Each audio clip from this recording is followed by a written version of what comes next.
Assalamualaikum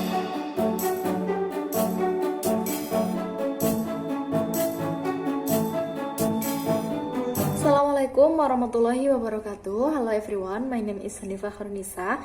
You can call me Hanifah. I'm from TBIA in IAIN Ponorogo. Oke, halo semuanya. Nama saya Hanifah Khairunisa. Kalian bisa panggil saya dengan Hanifah. And saya dari TBIA dan saat ini masih duduk di semester 5. Seperti yang kita tahu bahwa kegiatan belajar mengajar kita masih dalam keadaan daring atau online dan kita masih belajar di rumah. Jadi tetap semangat, jangan putus asa ya teman-teman. Oke, gue selama-lama lagi saya membuat video ini untuk presentasi, yaitu mata kuliah pragmatik yang diampu oleh dosen saya, yaitu Mr. Nadif, mengenai conversational implicator yang di dalam bahasa Indonesia bisa dikatakan sebagai implikator percakapan. Sebelum kita lanjut ke implikator percakapan, alangkah baiknya kita mengetahui definisi dari implikator sendiri. Apa sih implikator itu gitu ya? Implikator sendiri, nah, implikator itu sesuatu yang disiratkan oleh penutur dengan suatu ujaran, meskipun tidak diungkapkan secara harfiah. Nah, implikator ini dapat membantu seseorang atau kita untuk berkomunikasi secara lebih efisien. Jadi, bisa lebih memangkas waktu kita, gitu ya. Implikator ini juga bisa loh didefinisikan sebagai dapat menyatakan sesuatu itu secara tidak langsung gitu. Jadi implikator itu saya ibaratkan ketika ada orang yang bertutur kata atau berkomunikasi, sebenarnya di situ ada sesuatu yang disembunyikan atau disiratkan maksud lain. Jadi di dalam sebuah kalimat tersebut ada sesuatu yang disembunyikan, bahwa sebenarnya yang dimaksudkan itu yang bukan yang dikatakan, tapi ada maksud lain. Ketika ada orang ngomong A, namun di dalam sebuah kalimat A itu ada maksud B atau maksud yang lain begitu. Konsep implikator itu pertama kali digagas oleh filsuf dari Inggris, yaitu Paul Grice pada tahun 1975. Gagasan tersebut muncul karena seorang penutur dan lawan bicaranya itu harus saling menghormati aturan umum percakapan. Jadi ketika ia menghormati aturan percakapan, maka terjadilah implikator tersebut. Yang pertama, kita akan mempelajari tentang conversational implikator. Kita tahu bahwa implikator itu punya dua jenis ya. Ada implikator, ada conversational implicator dan conventional implicator. Yang pertama kita akan membahas conversational implicator terlebih dahulu. Kalau yang conventional implicator kita akan bahas next week atau next video selanjutnya ya. Nah, yang selanjutnya adalah apa itu implikator percakapan. Implikator percakapan yaitu sesuatu yang disembunyikan secara implisit di dalam sebuah percakapan secara aktual. Oke, langsung ambil contoh saja. Contohnya ada anak bermain bola lah berjam-jam sampai bajunya kotor. Terus ibunya datang ngomong gini, "Nak, bajumu kotor." Sebenarnya makna di dalam sebuah kalimat tersebut itu bukan hanya memberitahu bahwa bajunya itu kotor, tetapi ada makna yang tersembunyi. Maknanya bisa jadi anak itu disuruh bersih-bersih atau ganti baju dan juga atau mandi begitu. Jadi makna-makna yang disembunyikan tersebut di dalam sebuah kalimat. Nah, contoh lain begini. Are you watching this program? Apakah kamu menonton program ini? Gitu. Artinya ada dua arti nih di sini. Apakah kamu memang menyukai program ini? Tapi ada makna lain. Kamu kok suka sih program ini? Kamu kok suka program ini? Padahal dia ingin mengajaknya untuk pergi atau keluar atau lain lah. Apa? Kamu kok suka sih film ini? Gitu. Terus ada lagi, gini, antara cowok dan cewek nih. Biasanya cowok nih tanya kepada ceweknya, ih kamu ngapain sih? Kamu kenapa sih? Kamu kenapa sih? Yang cewek, aku nggak apa-apa kok. Padahal dibalik nggak apa-apa ini sebenarnya ada apa-apa. Ya begitulah ya dunia percewekan. Tapi di dalam di dalam mata kuliah pragmatik, khususnya di conversational implicator, sebuah makna itu disembunyikan di dalam sebuah percakapan tadi atau kalimat tersebut gitu. Oke, kalau ada yang tanya, implicator ini bisa nggak sih dibatalkan? Wah, maksudnya dibatalkan gimana nih? Maksudnya tidak terjadi implicator. Contohnya gini, ada dua orang. Yang pertama,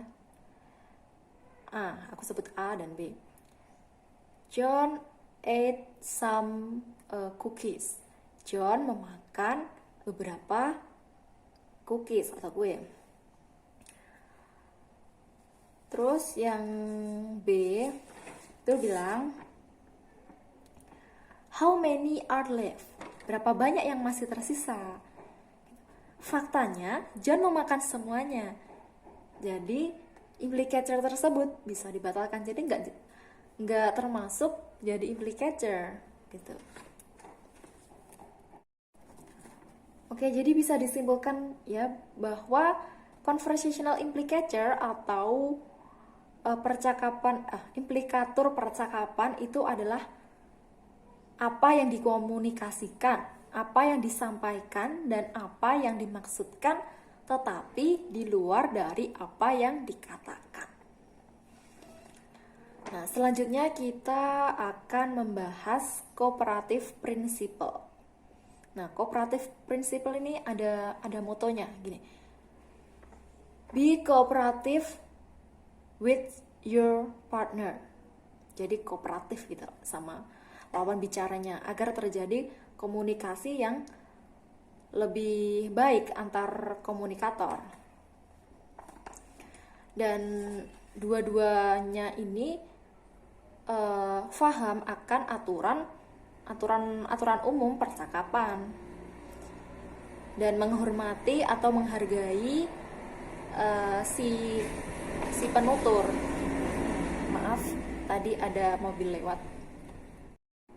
Yang selanjutnya kita akan membahas tentang conversational maxim atau kategori-kategori besar dalam percakapan, implikator percakapan. Yang pertama ada quality. Quality itu jangan mengatakan apa yang Anda tidak yakini. Maksudnya jangan mengatakan apa yang Anda yakini itu salah. Dan jangan mengatakan tanpa ada bukti. Jadi kalau tanpa bukti atau nggak yakin atau berbohong, itu akan menyalahi aturan umum percakapan. dan menyalahi prinsip conversation tersebut.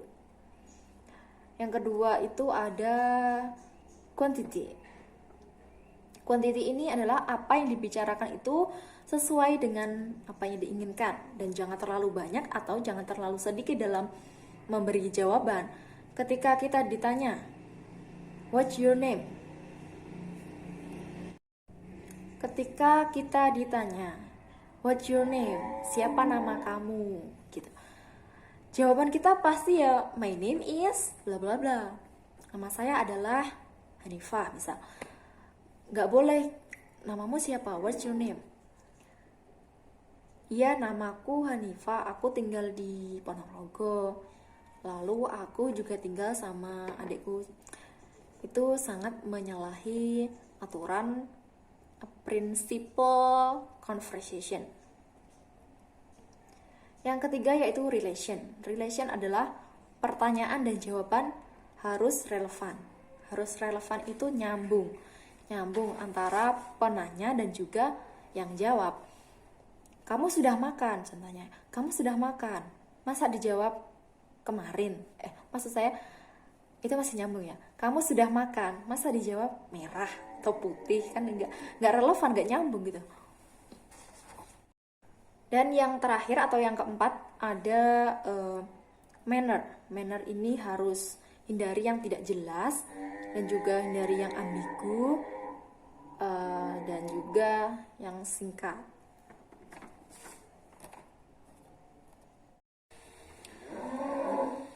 Oke, saya mohon maaf ya, ada banyak suara-suara di sini.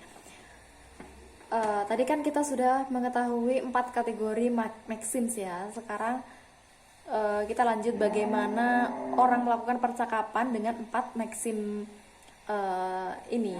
Pilihannya ada 4.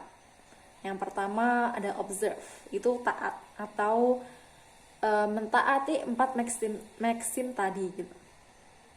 Terus yang selanjutnya itu ada opt out. Opt out ini pelanggaran. Tapi pelanggaran di sini masih diberi jembatan. Nanti kita akan jelaskan setelah saya menjelaskan 4 maxim, bagaimana melakukan percakapan dengan maxim ini. Yang ketiga yaitu flow atau sengaja melanggar maxim. Kok sengaja melanggar maxim? Nah, sengaja melanggar maxim di sini masih dalam sepengetahuan orang yang diajak berbicara. Contohnya, seseorang yang menulis novel. Contohnya adalah seseorang yang menulis novel atau cerpen. Orang yang menulis cerpen. Mohon maaf saya bilangnya cerpen. Seseorang yang menulis cerpen. Dia tahu kalau cerita itu fiksi. Namun pembacanya juga tahu kalau itu cerita fiksi. Dan itu bukan bohong. Itu disebut float. Nah, yang keempat yaitu violate. Violate ini adalah mengatakan sesuatu yang itu memang salah. Memang salah di sini. Memang salah di sini diartikan berbohong atau melanggar cooperative principle gitu. Nah, selanjutnya yaitu opting out hedges. Apa saja opting out hedges? Nah, yang selanjutnya yaitu opting out edges. Opting out edges ini adalah pelanggaran tetapi masih diberi jembatan. Contohnya, quality. As far as I know. Kalau quality kan apa yang dikatakan itu dia harus yakin bahwa itu benar. Dan ada bukti yang konkret atau ada bukti yang nyata, memang buktinya ada gitu. As far as I know. Sejauh yang saya tahu, masih ada jembatannya. Itu yang dinamakan edges. Edges dari quality. I may be wrong, but saya mungkin salah, tetapi bla bla bla. Itu adalah jembatan agar pernyataan dari quality ini tidak melanggar maxim. Yang kedua yaitu quantity. Quantity-nya as you probably already know. Terus yang ketiga, relation. Oh, by the way. Setelah ngomong apa, kemudian dia membawa topik baru yang mungkin tidak ada kaitannya dengan topik yang tadi. Dikasih bla bla bla bla, by the way, bla bla bla. Jadi ganti topik gitu. Yang terakhir yaitu manner. Apa itu manner? Contohnya, I'm not sure if this is clear, but bla bla. Dia tidak bisa menjelaskan dengan baik atau tidak yakin. Jadi itu adalah yang menjembatani agar tidak melanggar maksim. Nah, yang selanjutnya kita membahas tentang perbedaan atau the differences of violating versus floating maxims. Contohnya, kalau yang violating, ada anak bermain, lalu bermain berjam-jam, terus saat ibunya bertanya, ini pertanyaannya di telepon ya, di telepon, gini ibunya, have you study today? Apakah kamu sudah belajar hari ini? Kan ibunya nggak tahu keadaan anaknya, sedangkan anaknya tadi bermain berjam-jam, dan kalau bermain berjam-jam kan nggak ada waktu buat belajar ya. Lalu si anak ini menjawab dengan, yes, I have studying till now. Ya, saya sudah belajar sampai sekarang. Padahal anak tadi kan masih bermain di luar. Kalau untuk yang floating, kan sudah sama-sama tahu bahwa itu salah. Contohnya saat guru bertanya kepada muridnya, ketika muridnya tadi terlambat masuk ke kelas. Gurunya, wow, kamu,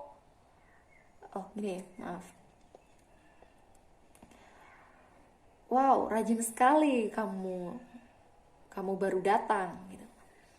Padahal kan itu sudah tahu kalau terlambat, sudah sama-sama tahu kalau itu terlambat.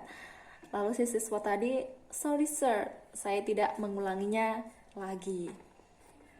Jadi di sini perbedaan antara violating dan floating itu sangat berbeda, bisa dibedakan ya.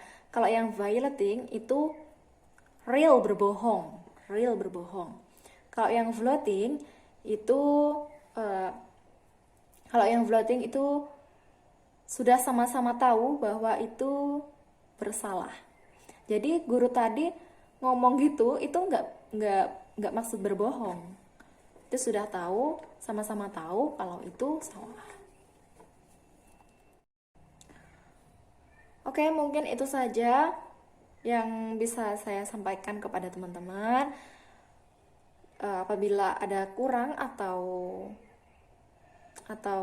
kurang puas di pikiran teman-teman bisa belajar di channel lain atau bisa buka-buka buku tentang pragmatics, tentang conversational implicature. Nanti next week kita belajar conversational implicature, dan kita sama-sama belajar bahwa kita masih memiliki kekurangan, kita masih banyak belajar lagi gitu. Mungkin itu bisa jadi motivasi buat kita untuk belajar terus. Tetap semangat teman-teman yang ada di rumah, semangat belajar walaupun online, walaupun daring, jangan putus asa. Oke, mungkin itu saja yang bisa saya sampaikan tentang presentasi pragmatik. See you and wassalamualaikum warahmatullahi wabarakatuh.